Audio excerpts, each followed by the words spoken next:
So here's something a bit different for you today. I've just completed last week a 36-hour fast. I was a bit skeptical about it. I wasn't even sure I could do it, to be honest. But I'm going to run through it with you, tell you the results from my fast, because it was quite an eye-opener.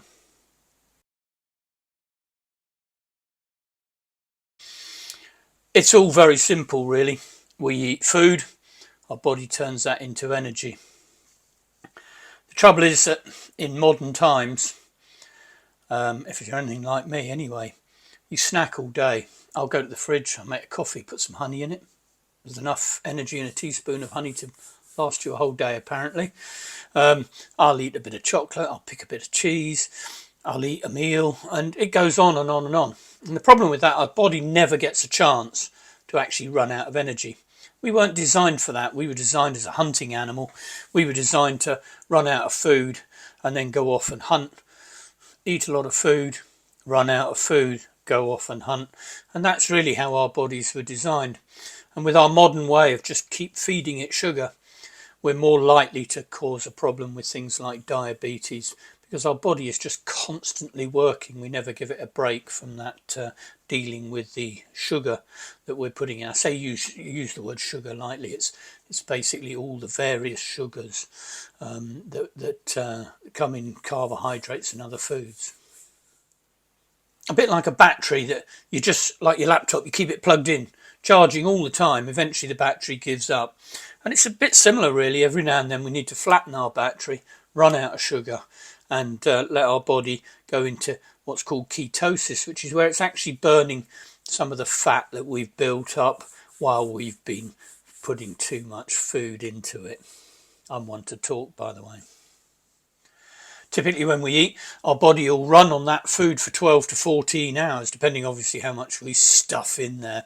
But a typical meal will be running for 12 or 14 hours of energy. So it's 12 or 14 hours before we start to get low on energy that we've supplied through food, and we start burning some of that fat. That's really quite a long time. And I mean, if you look at it, probably quite a lot of people never go 12 to 14 hours without eating something. I know I didn't. And I found dieting, one of my best diets was to stop eating early in the evening. And that meant that by the time I ate the next morning, I probably had gone over that 14 hours. And I found I was losing weight. But a 36-hour fasting, a bit more serious. So when we stop eating, we run out of energy that we've fed into or stuffed into our faces. Our body has to start burning fat. That's great for belly fat and fat around your organs. So your body goes into this it goes into a shock, actually. It is a shock mechanism. And your body says, Christ, I need to run out of food. I need energy. I need to start burning some fat. That's a big advantage. The other advantage is it gives our system a chance to stop processing sugar, and that's what gives us some sort of protection from diabetes and the like. There's a lot of advantages in doing it. Initially, I found I went through various stages, which I'll cover as we go through this. A sort of fatigue stage where all I wanted to do, my body was saying, stick some food in there for God's sake. And I went through a fatigue stage.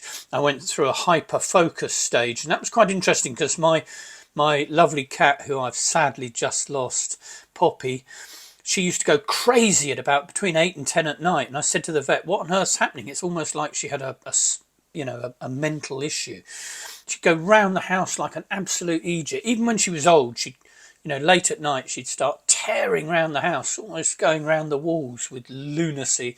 And the vet said a lot of cats still do this, and it's where they were a wild animal. They get an adrenaline rush at night to send them out hunting because they're night hunters. And so my cat was getting an adrenaline rush to send her out hunting. And I actually had that adrenaline rush while I was fasting. As I say, we'll come on to it.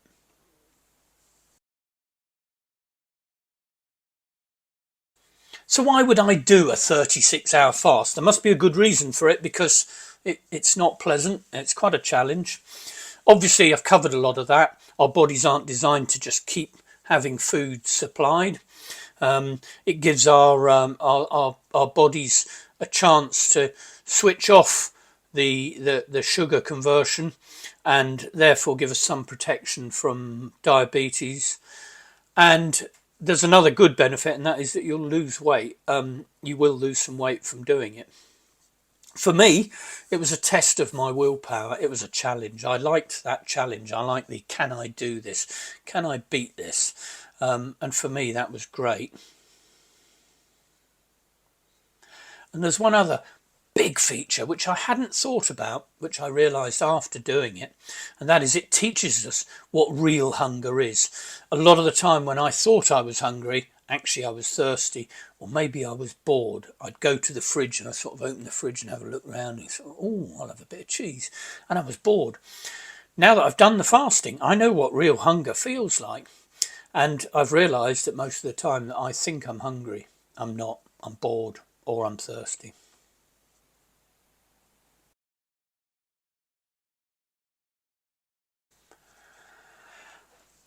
So if you're going to do a 36-hour, you kind of need to plan when you're going to do it. You need to plan a time when you're not going to have to be driving a long distance or working machinery. You are going to have a fatigue. My perfect plan was to stop eating on a Monday night, then go through the Tuesday with no food, Tuesday night with no food, and start eating again on the Wednesday. The reason I chose this was that it's quite easy to stop after a nice meal or in the evening, go to bed, and you're 12 to 14 hours into your fast before you've even woken up virtually. Then I had a day, Tuesday, where I just drank water, nothing but water. And Tuesday night was the difficult one because normally I'd be eating. If I sat in front of the telly, I'd have food adverts and people eating in front of me. So I chose to go out. I went to IKEA, actually, a horrible drive to IKEA, do a load of stuff wandering around IKEA, drive home knackered. Perfect. I didn't get those hunger pangs on the Tuesday night, which is when I knew was going to be the difficult time. So plan it and work out what works for you. But if you take that 36 hours, I find, for me, the best was to start in an evening. I started the timer on my phone and I just ran through the next day with nothing. It's quite easy to do. A whole day, you know that you can't eat all day. That night is the difficult bit, and then the following, for me, the Wednesday morning, I started to eat again. But I'll come on to that. I didn't go mad and just fill my face. As part of my planning, I filled my fridge with mineral water and ice, made sure I had lots of ice so that I could drink. I drank so much San Pellegrino fizzy water with ice, beautifully refreshing, and took away some of those pangs. I also bought some ketosis wee strips. You wee on them, they tell you whether your body's gone into ketosis or not. I found that actually it took me more than 20 hours to go into ketosis. It wasn't the 12 to 14 hours that everybody seems to think is enough. It took me a good 20 hours to get into ketosis. But at least you can, you wee on the strip, and the darker it goes, the more into ketosis you are. And I could then prove that actually I was now burning body fat and not just making myself hungry for nothing. And that gave me a little bit of motivation as well.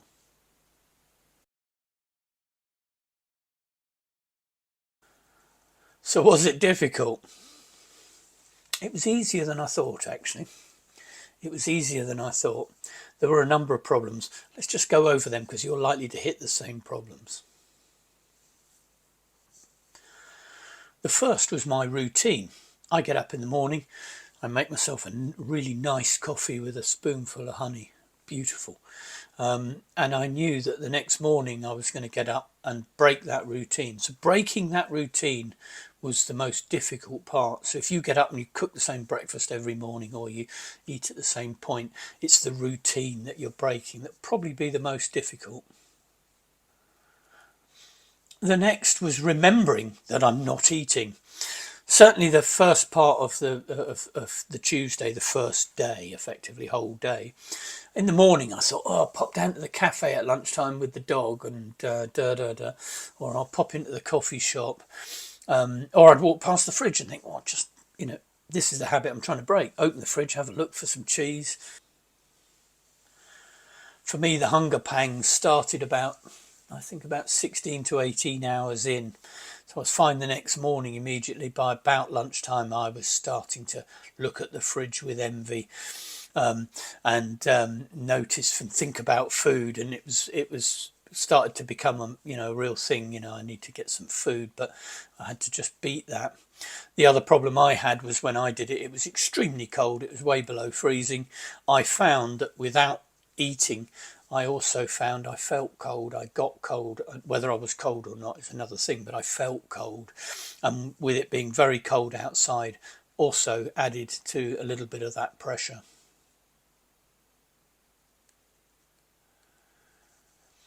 The Tuesday morning, so the first full day, I also noticed I had some fatigue and tiredness, which I had to get through. Normally I'm a morning person. I get a fatigue tiredness in the afternoon between 2 and 4 is my pattern. But I found that in the morning I had that. And I also had a dull headache, not a particularly bad headache, but just one I could feel, a dull throbbing headache. And I can't decide if that was the lack of any food or whether it was because I'd cut my coffee out in the morning. I do have strong coffees, normally 2, sometimes 3 in the morning. And I suspect the headache came from my not having any coffee in the morning. As an interesting aside, several people said to me, you can have black coffee as part of your keto diet. It doesn't count as an intake of any energy. However, I wanted to be complete water only. I didn't want to, as soon as I start to slip, it'll be, well, that coffee's not very good without a little bit of honey. Well, I'll have a tiny bit of honey, and then you've slipped and your fast has gone. So I found it was much easier to do extreme total fast with only water and nothing else. But that may have stopped that dull headache, which I suspect was more sudden shock of not having any caffeine than fasting.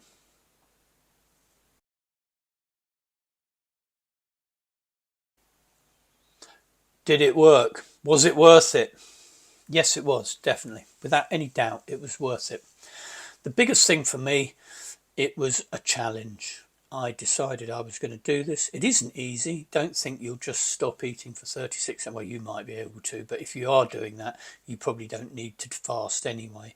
But I found it quite a challenge, and it was that challenge that I enjoyed, and it was the pat on the back. I had that timer go round on the phone, and when it came up 36 hours, I thought, yep, done that. Brilliant. So for a challenge, it was good. It definitely taught me the difference between boredom or thirsty and genuine hunger. I knew what hunger felt like after 36 hours. So it taught me that as well.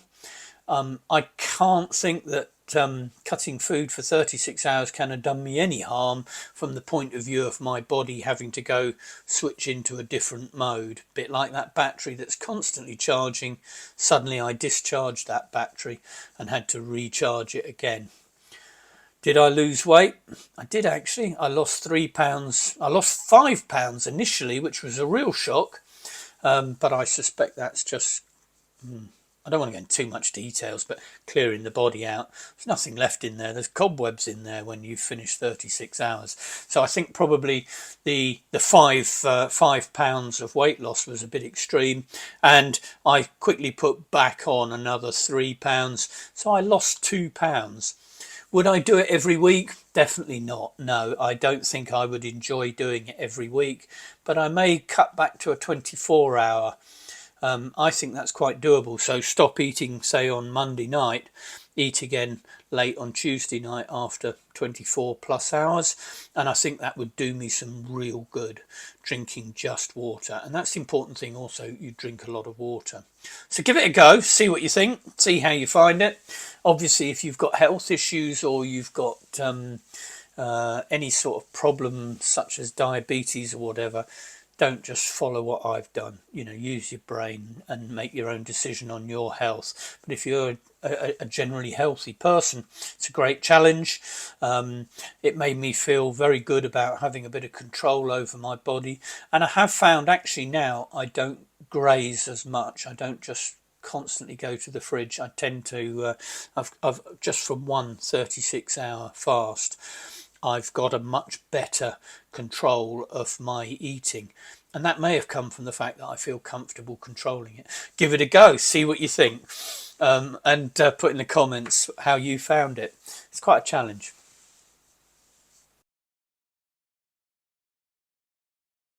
So if you're a regular to the channel, thank you for following. It makes a big difference to me knowing that there are people enjoying it. Where are we going next? Well, there's quite a few exciting things. I keep promising to show you my new house. It's a massive task putting that all together in a video, and I'm still working on it. I'm just finishing off the last bits of the kitchen, the tiling and grouting. Just started doing the downstairs loo, but I will show you my house and how that's come along. Had some exciting news today. Haven't been able to go to France since I think October, because my air conditioning had broken. I use my air conditioning to heat, or more importantly to dry, and certainly in the winter in France it can get very damp in the house and certainly cold, but it's the damp that's the worst bit. And finally they fixed my air conditioning in France, so I will be going back out to France again soon, but I pretty much covered that with you. I bought an e-bike, a ridiculous e-bike called a Crazy Bird Jumper, and be a bit of fun to show you that, but that's probably better for the spring. What else have I got coming up? I was going to do a bit more on my camper. My side hustles I'm still working on. I've got a friend with a beautiful Porsche 911. Well, it's not a 911, but it's the 911 shape. Absolutely beautiful. He's restored it, had it all powder coated and repainted. Absolutely beautiful. He'd love to show you that, so we're going to have a look at that. Lots coming up, so stick with us, and we'll try and keep it interesting. Anything in particular that catches your eye, stick it in the comments, because if I get comments saying, oh yeah, I'm really interested in this, obviously I'd bring that up to the front of the list.